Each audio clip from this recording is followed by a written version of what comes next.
Hello, welcome back to Video Wizard.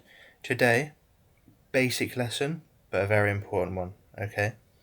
I'm going to show you how to professionally shorten your music in Premiere Pro, okay? So, there are two ways you can do this.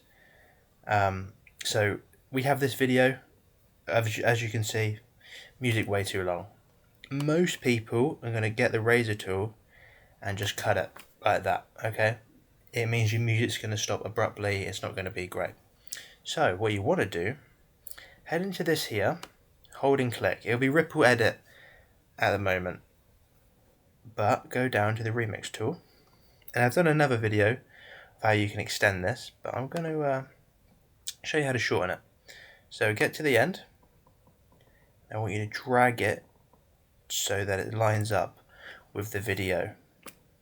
Okay, it's going to do its thing, it's going to load, and it's a little bit shorter, but if you can see all these ripples, it's going to be a lot nicer sounding, okay? You're not going to have a random cut off, it's going to flow very nicely, and that is how you professionally shorten a video in Premiere Pro. Thank you very much for watching, have a great rest of your day.